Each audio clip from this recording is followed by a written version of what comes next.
Hello and welcome to A Cup of Conversation on BRT TV. This week I'm very honoured to have an important guest. Now it's been years since I last spoke with Professor Mustafa Djamgoz, who is a research professor at Imperial College in London, and many years ago he came to BRT to speak with me on TV, and luckily he's in the country again, literally off the plane last night, because this weekend once again we have the Orchid Walk for Cancer. Now this is for the Cancer Research Foundation, CAV, and this is the 17th walk. Now it's that time of the year again. Yes, believe it or not, looking at your watches and your calendars, it is the time for the walk, and I know it's very popular.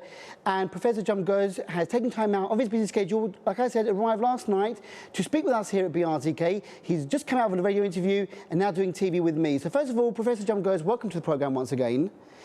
Thank you very much. It's great to see you. Many years, yeah. As they say, touch wood, you're looking very healthy, younger. Have you discovered the elixir for youth, I believe? I don't know. I mean, you're looking great. Thank you. You're very kind.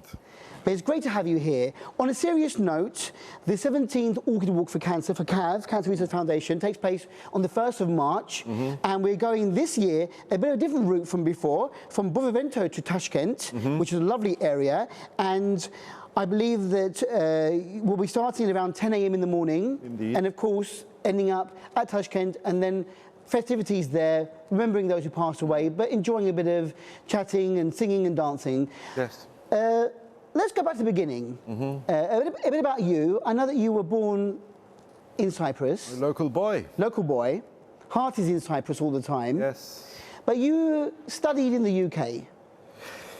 I wanted to be a scientist. I actually wanted to be a teacher, a science teacher. And but at that time, we're talking of the 60s now, we couldn't do A-level science subjects at school. We did O-levels, no problem. We did, or I did A-level Turkish and mathematics, because they didn't require any laboratory, but we couldn't do physics, chemistry, biology, and so on. And I was very fortunate because we were connected with the British Council a lot. We went to borrow books from the library and so on.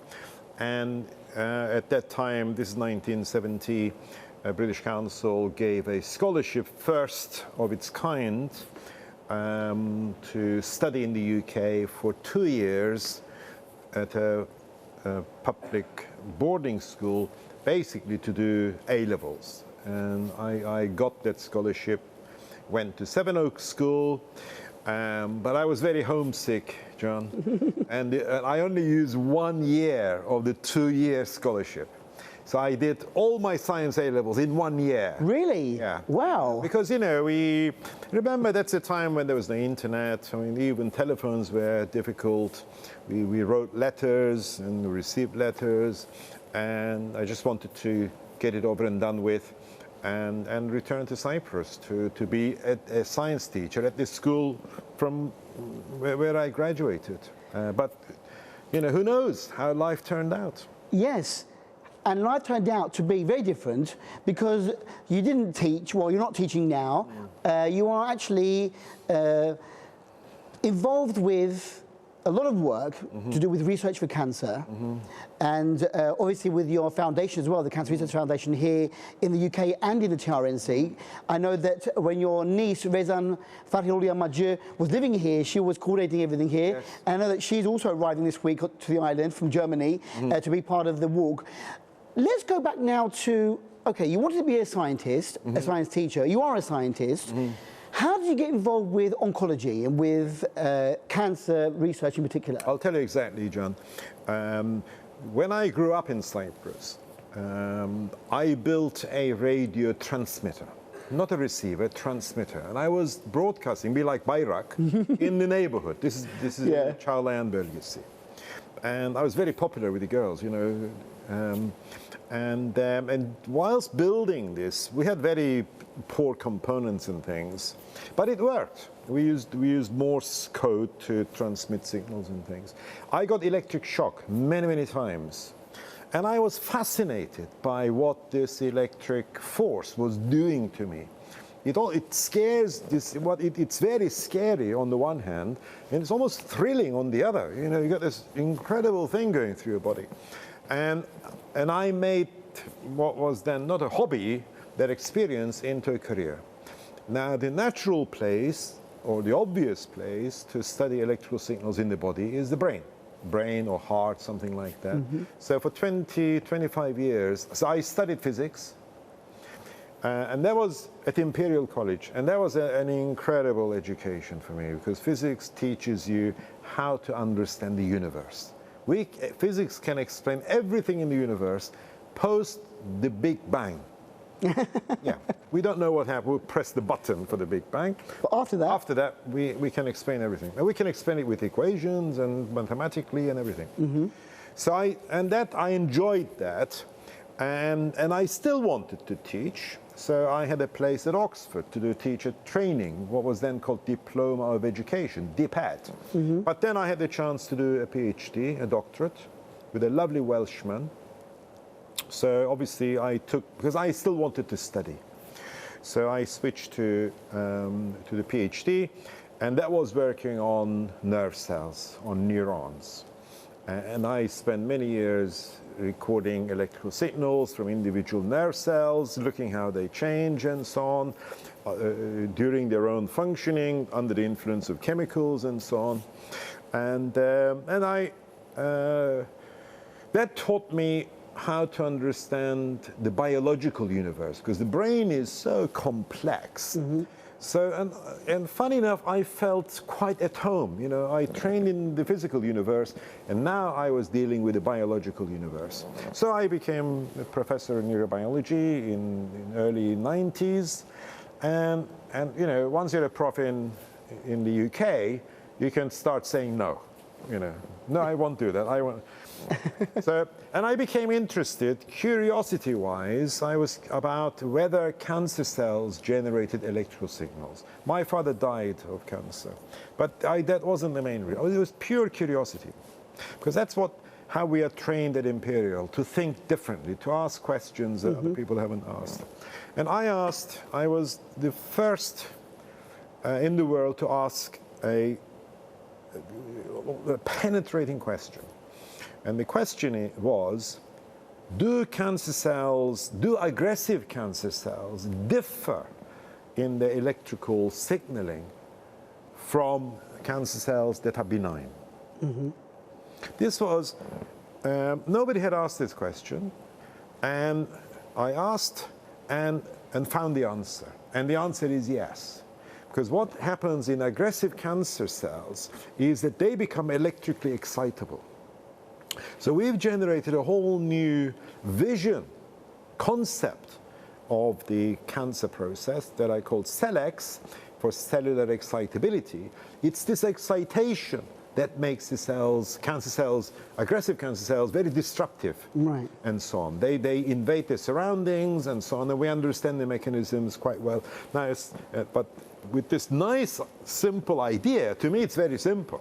But if you look at the history of science, the best ideas are the simple ideas. So the atom is still a nucleus and the electron. Yeah. There are lots of other detail, but that is still the basic structure. Nucleus and the electron in the orbit. So along with the concept came the novel clinical possibilities, because all we have to do to stop the cancer from spreading, to stop it from being aggressive, is to block these signals. And we know how to do that. And we've done a lot of work, and now we are entering the clinic. When I say we, I started it, but obviously the field opened up. Yeah. Cancer is like, I call it, at one time it was my mission. Then it became an obsession, because you really want to make a difference. Yeah. You know, there is this horrible disease. I see, even though I'm not an oncologist, I see lots of cancer patients, and you really want to do something. So it becomes obsessive. And now we've got a new drug, which is unique.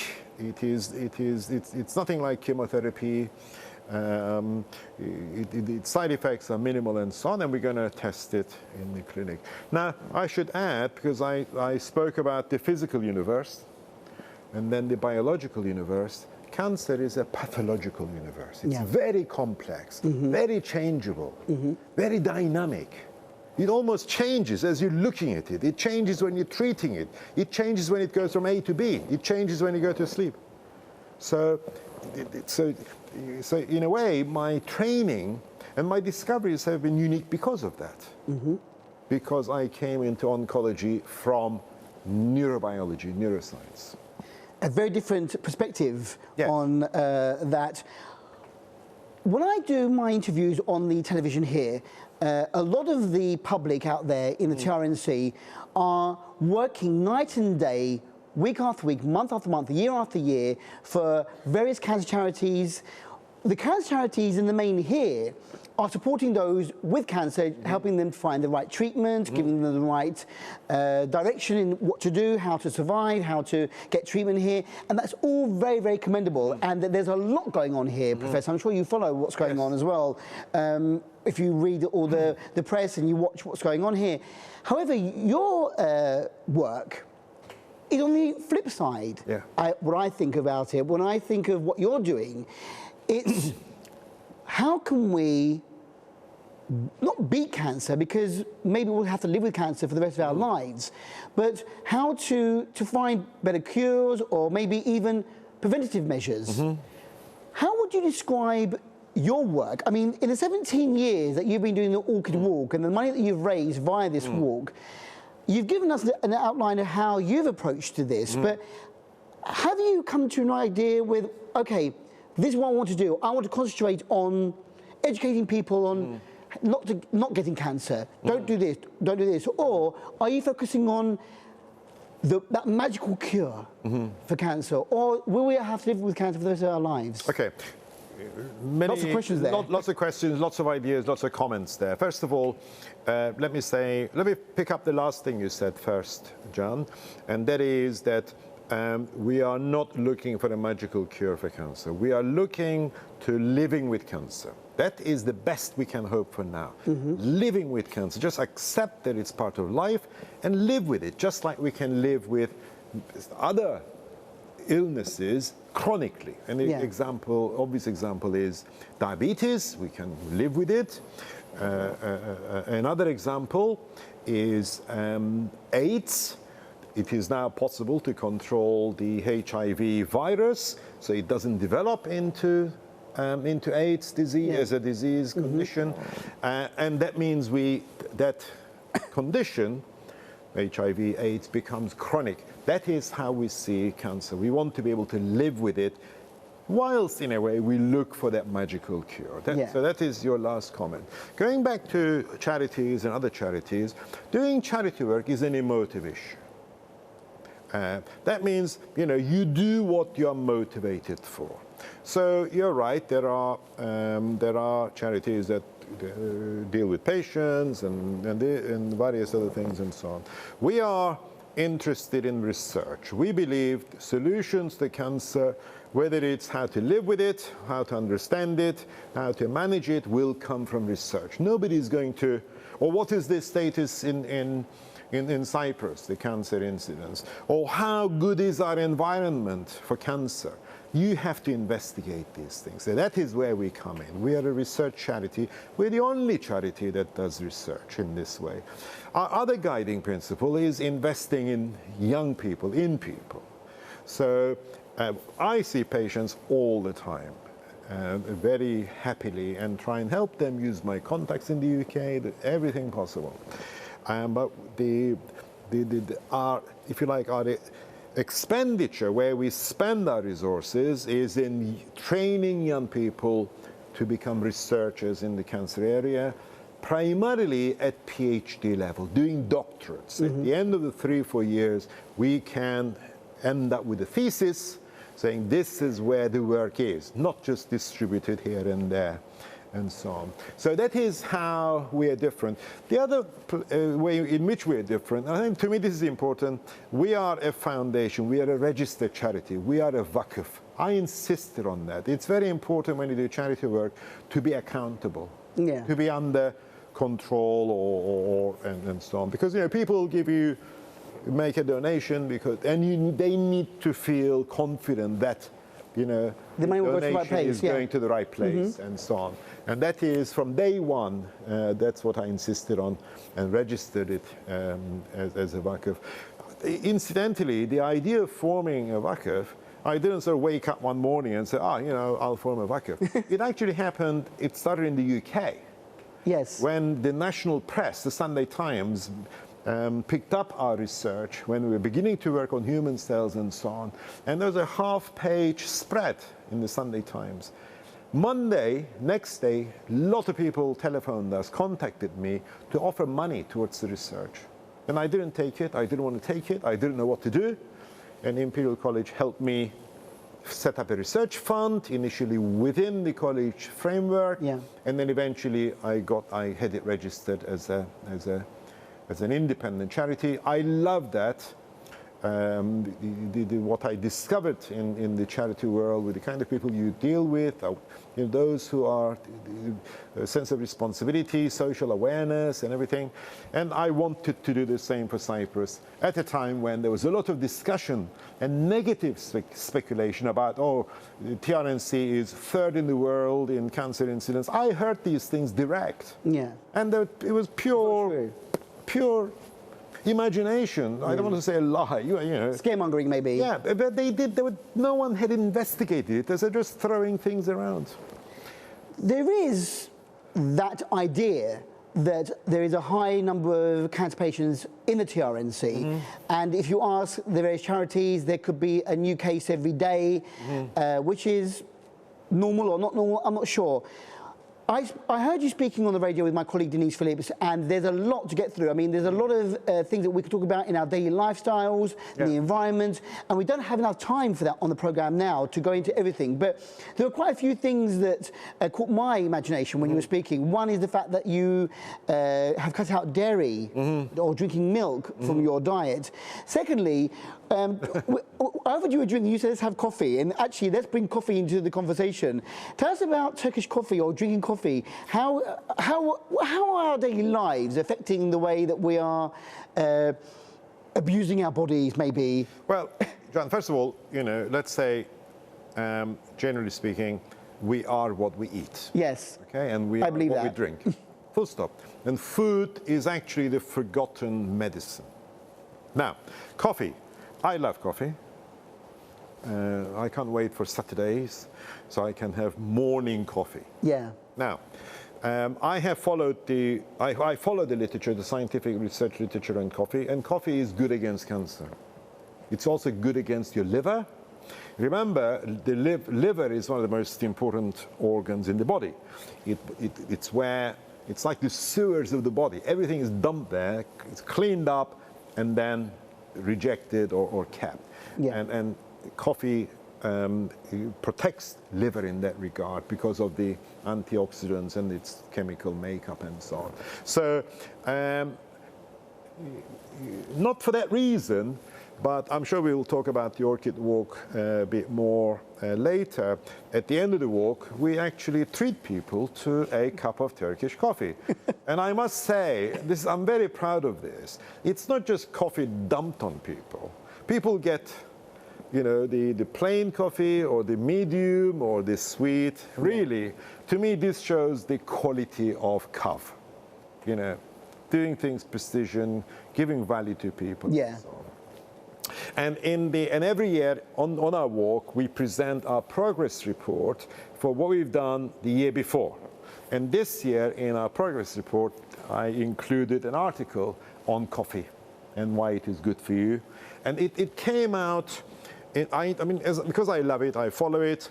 It came out because we're just finishing a major review on integrated management of pancreatic cancer, just about the most difficult cancer to treat. So I have believed for a long while, and we'll go back to milk and so on in a moment if you like, that the best way of managing cancer, note I'm not saying cure, the best way of managing cancer, living with it, is by combining, this is for a cancer patient, combining Western medication, clinical medicine, with supplementary agents, or complementary medicine. Because what one can do, the other cannot do. Yeah. So A full round. Clinical medicine doesn't have the nutritional aspects and the lifestyle factor and Yeah. all that, but complementary medicine doesn't have the chemotherapy. You need both. Yeah. And it's a very it's very difficult to actually know how to combine the two. So we sat down and we went through not all the agents that we knew, and starting from with the literature, and coffee was in there. So we evaluated the evidence for coffee, and it came, well, Thumbs coffee is good for you. Now, because this is an article on pancreatic cancer, pancreatic cancer spreads invariably to the liver. In fact, one of the reasons why the most common way it's diagnosed is through jaundice. So you don't know, it's a very silent killer, silent cancer, pancreas. Yeah. But once it hits the liver, and you go yellow, then what's happening here? Then you understand. So it's very protective against the liver. But like everything else, in moderation. I drink good 3 cups of Turkish coffee every day, and I drink plain, and I think that's perfectly good. Isn't that true in all aspects of our life, that everything in moderation, don't overdo it in anything? Yeah. If you're going to eat meat, don't overdo the meat. If you're going to have a drink, don't overdo the drink. But very briefly, because I want to go back to the walk. Yeah. Very briefly, milk. Yes, mother's milk is the most natural source of nutrition. Yes. A baby is born, gets the first nutrition from the mother. And that goes on for some months, after which the mother stops producing milk because nature says you've done your job, and the baby goes on to other things. So we're not talking of mother's milk. We're talking of milk produced by modern farming, and the pressure of pricing of the price of milk. In the UK now, fresh milk is cheaper than bottled water because cows are pumped to produce milk every day, 365 days of the year. Which is not natural. They are kept pregnant. That's not natural. Yeah. And the only way they can produce or be kept pregnant so they can produce milk is by being pumped by pregnancy hormones like estrogen and so on. And these chemicals just do not break down easily. So pasteurization has nothing to do with what we're talking about. Pasteurization just kills the bacteria and so on. And the other one is the growth factors, because when the udders of the cows grow to hold this milk, so this is the udder is the milk containing tissue of the animal, that there's so much blood supply. Imagine if your tissue grows in size, to keep it healthy and metabolically active and safe and in good condition, you have to supply blood. That means a lot of blood vessels are made to connect. Yeah. And those connections are driven by growth factors, which are like hormones. Now, it is exactly the same phenomenon that happens in cancer.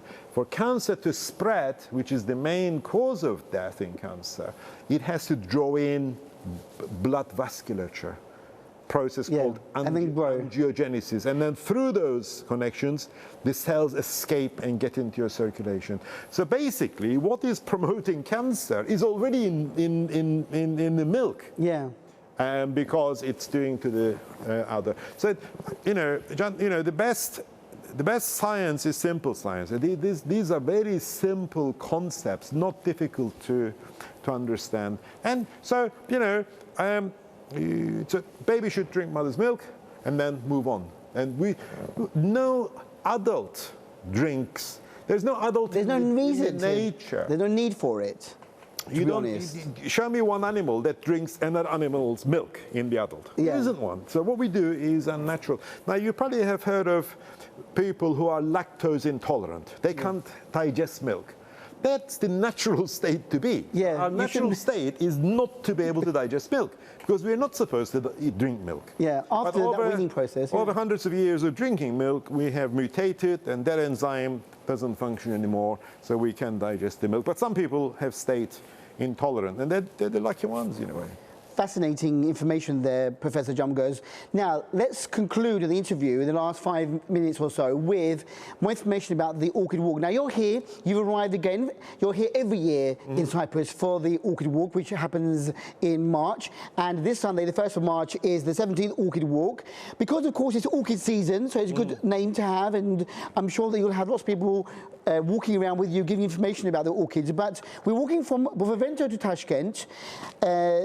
It's 50 TL to make a donation, and there is going to be, well, you can get tickets from the Deniz Plaza shops in Lefkoşa, Gönüllü, Girne and Gazi Mausa, also from the Telsin shop in Lefkoşa, Ortaköy, and you can also meet, and there's going to be a bus service taking you in Lefkoşa. You can meet at the Atatürk Sports Salon at 9 a.m. in Girne at Girne American University at 9 a.m. in Gazi Mausa in front of the municipality, the Belediye, at 8:30 a.m. and in Güzelyurt, the bus terminal there will pick you up at 8 a.m. and take you to the starting point. Of course, then you'll be met at Tashkent.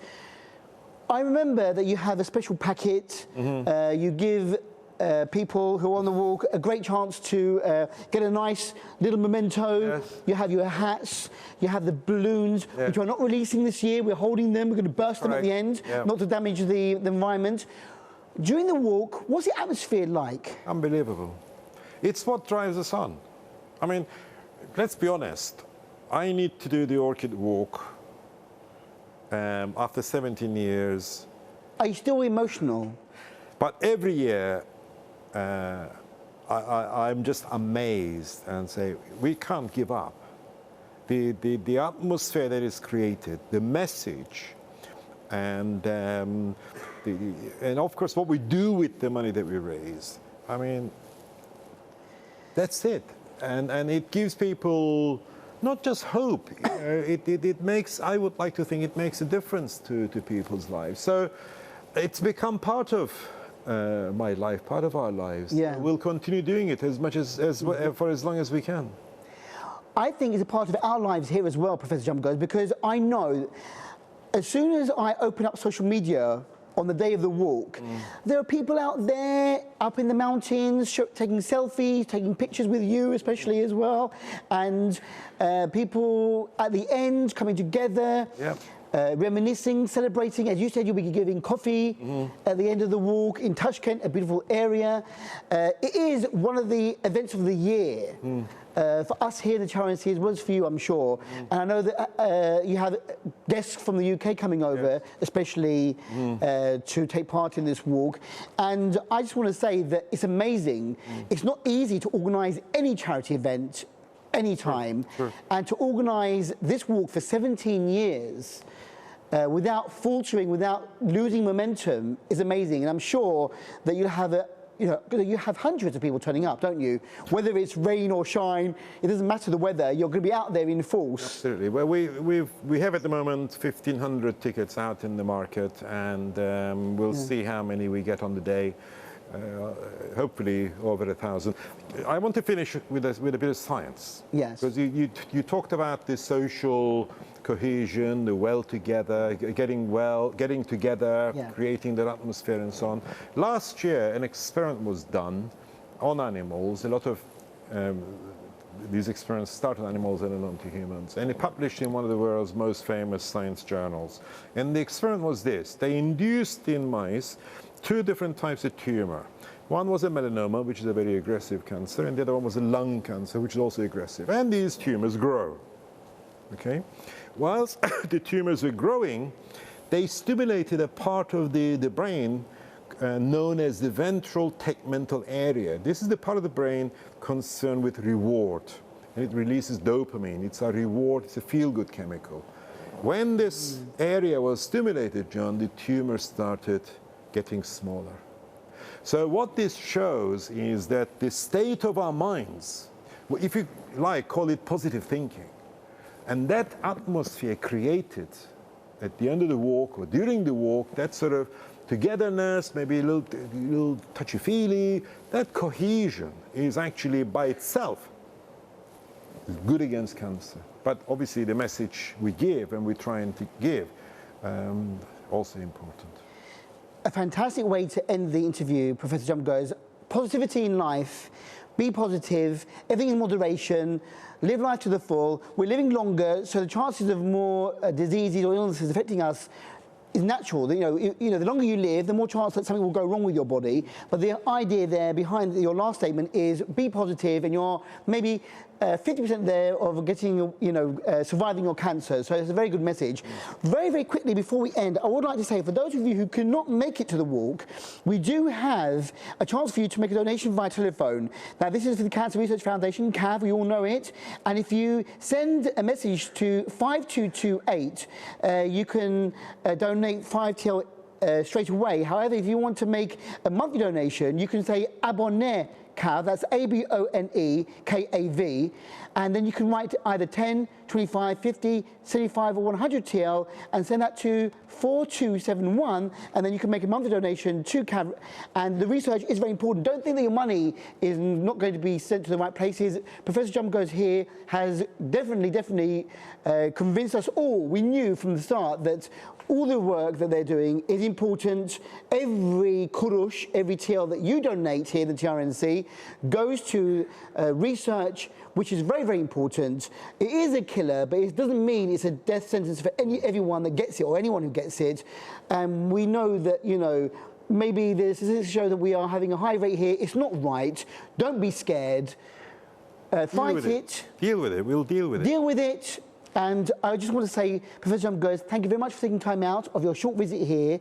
You literally came off the plane last night. My love to your wife, Sabire Djamgoz, and hopefully I'll also be able to see your lovely niece, Rezan Farhul Yamaju, who does a lot of work for you as well, when she's here at the TRNC. But your work is very, very important, and please continue this work.